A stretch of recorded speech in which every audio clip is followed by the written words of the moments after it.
Library at USM has a new exhibition celebrating Professor Edward Thompson's new book about printed maps of the state of Maine. Professor Thompson talked with Brian Knobloch about the way these maps mirror the development of Maine as a state. So Ed, let's talk about this first map here. This is the fifth of 5 large wall maps that Osgood Carleton did on commission from the Massachusetts legislature. Of course, Maine at that time was a district of Maine and part of Massachusetts. This map is interesting in that the coastal regions are very complete and pretty much as we know them today. Obviously, there's some changes, but even the rivers between the Penobscot and the St. Croix, which are shown here for the first time on any map ever, are pretty complete. But if we look at the area north of Moosehead Lake, this is Moosehead Lake and not very well delineated as we know it today, and north of there we find nothing. This area was a vast wilderness as far as map makers were concerned. We even have a little notation here that a large lake has been discovered here, but it hasn't yet been surveyed. This is 1802, and that situation is going to change dramatically in the next 13 years when we get to the first map by Moses Greenleaf, and we'll look at that one next. What was the process of making a map like this? I mean, you talk about surveys. Was it one man working alone, or how did this work? No, absolutely not. Osgood Carleton convinced the Massachusetts legislature to require plans of every township that was inhabited. Many of them complied, and so he worked from those maps.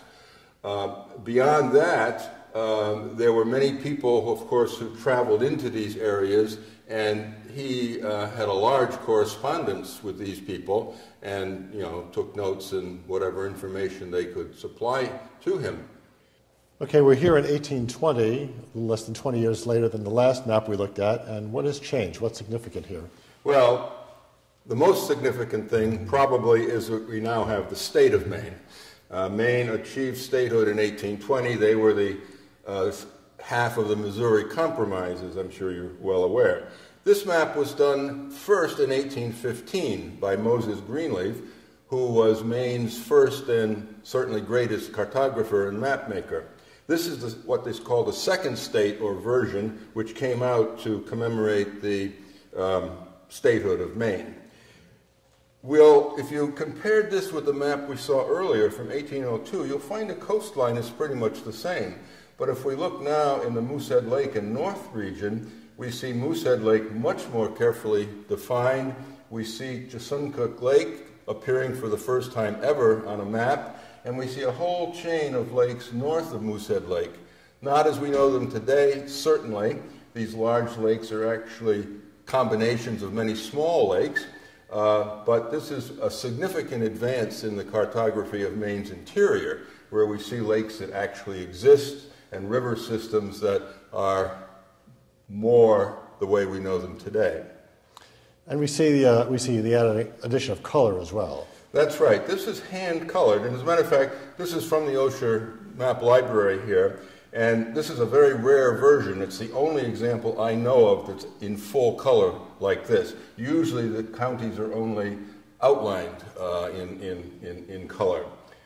So now we're in 1853, and we have a railroad map of Maine. So let's talk about this for a bit. And it's the first railroad map of Maine showing the extensive railroad systems that are now stretching almost to the New Brunswick border.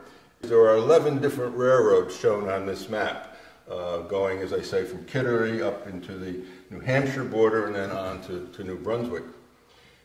If you were to be able to look at this area that we've looked at on 2 earlier maps, you would see now a much more carefully defined lake and river system, the Allagash and St. John River up in this area pretty much as we know them today, and a tremendous advance when you think that this is only 51 years later than the first map that we looked at from 1802, barely 2 generations of people. Now the maps of these times, we go from one to the other to the next. It really shows an explosion of civilization and industry. Must have been an exciting time at that point for cartographers. These were really historical documents and showing the pace of improvements. Oh, absolutely. You can particularly see that if you were to compare the progression of townships mapped out from map to map to map. We're not quite complete in Aroostook County yet, but in about 3 or 4 more years, that entire area will also be blocked out in townships, and the entire state will be covered with townships. And you can also follow the progression of inhabitation, particularly up into this part of Aroostook County, as more and more towns became incorporated and inhabited. And yes, it's a tremendously fascinating subject. This is an interesting period in Maine's history, up to 1860, where there's a tremendous expansion of commerce, of railroads, of population, and so on.